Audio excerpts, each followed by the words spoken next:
Bienvenue dans French Baratin avec Sibylle, Raphaël et Cécile. French Baratin, c'est un podcast où on va vous parler des sujets de société qui nous passionnent. Comme on est français, on s'intéressera tout particulièrement aux sujets qui touchent la France. Ok, mais du coup, pourquoi on a choisi ce titre ? Parce que qu'est-ce que ça veut dire baratin en fait ? Alors, baratiner, c'est quand quelqu'un parle beaucoup pour essayer de convaincre, tromper ou séduire. Par exemple, un vendeur dans un magasin qui va essayer de convaincre le client d'acheter un produit en parlant beaucoup et en insistant. D'accord, mais alors dans ce cas-là, nous, on va baratiner dans ce podcast ? Non, pas exactement. Ce sera une discussion entre amis. Nous ne sommes pas des experts ni des expertes, mais nous avons très envie de vous faire découvrir ce qui se passe en France et dans la tête de Français comme nous. Ouf, je suis un peu rassurée quand même. Alors, combien de temps ça va durer chaque épisode à peu près ? Autour de 45 minutes. Et combien de fois par mois ? Une fois par mois pour le moment. Et chaque épisode sortira le premier mercredi de chaque mois. Ok. Et si on ne comprend pas tous les mots, est-ce qu'il y a des choses qui sont prévues pour nous aider en tant qu'apprenants étrangers ? Alors oui, on va vous proposer une aide de vocabulaire. Donc on va vous donner des listes de mots qui sont peut-être un peu compliqués avec leurs synonymes. Et vous pourrez les voir dans les chapitres du podcast. Donc pour que vous puissiez y accéder, on vous recommande d'utiliser des applis de podcast qui permettent de voir les chapitres, comme Pocket Cast. Et si on adore le podcast, qu'on adore le vocabulaire, qu'est-ce qu'on peut peut-être faire pour aller plus loin avec ce podcast ? Eh bien, on va vous proposer des bonus sur Patreon.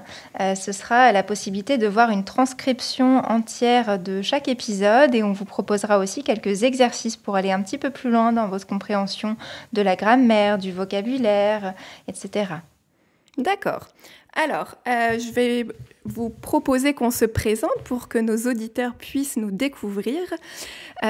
Alors, Sibylle, on commence par toi. Est-ce que tu peux nous dire ce que tu fais dans la vie, d'où tu viens et où est-ce que tu vis ? Alors, je suis chercheuse en histoire. Je viens de la région parisienne et actuellement, je vis à Nantes. Et toi, Raphaël ? Moi, je suis compositeur et sound designer. Je travaille dans le domaine du jeu vidéo. Je suis franco-allemand et je vis à Nantes actuellement. Et toi, Cécile ? Alors moi, je suis professeure de français pour les étrangers et je suis également éditrice dans le milieu scolaire et jeunesse.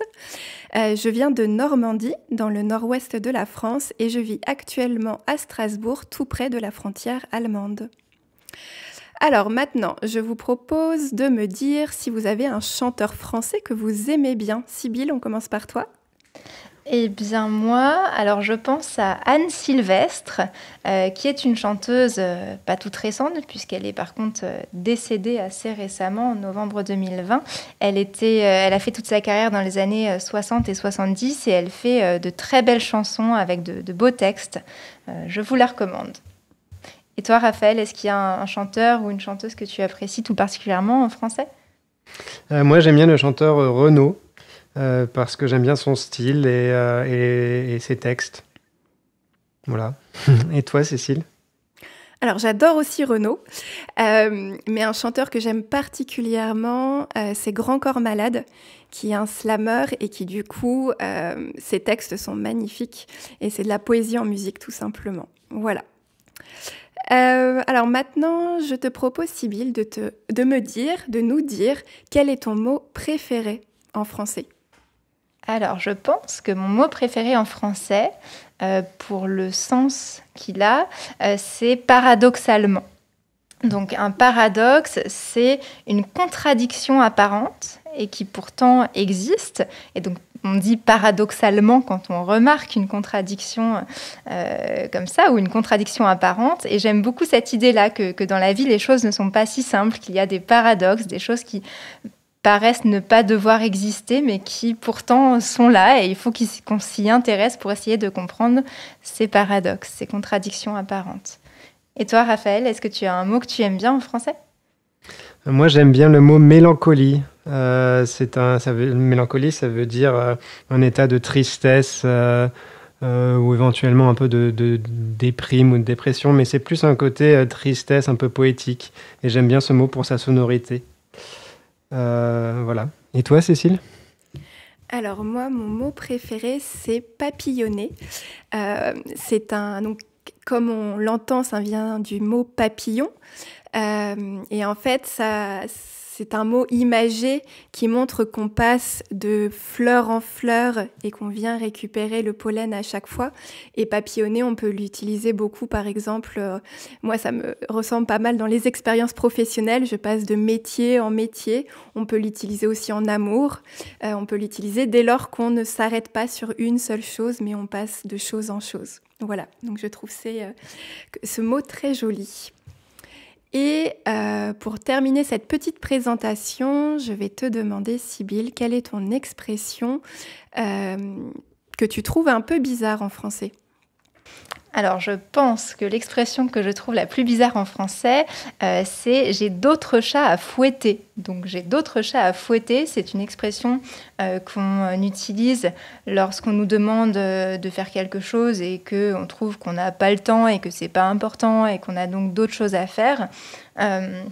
Et c'est très étrange parce que ça suggère que l'activité principale d'une personne, c'est d'aller fouetter des chats et que donc l'empêchement classique, ce serait d'avoir des chats à fouetter, d'autres chats à fouetter. Donc on ne peut pas fouetter les chats qu'on nous propose. Enfin, voilà, c'est très étrange et c'est pas très sympa pour les chats. Et moi, j'ai un petit chat que j'aime vraiment beaucoup, donc je suis très ennuyée par cette expression.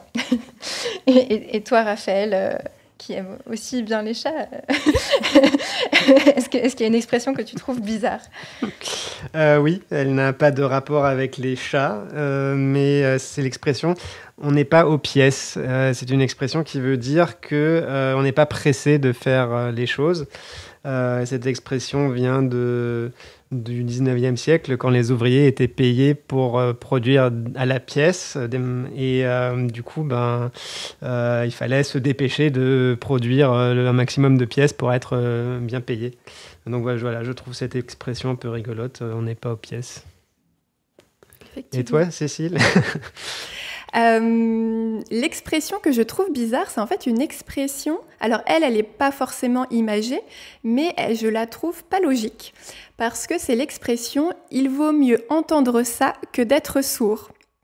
Alors, donc cette expression veut dire qu'on est en totale contradiction avec ce qu'on a entendu.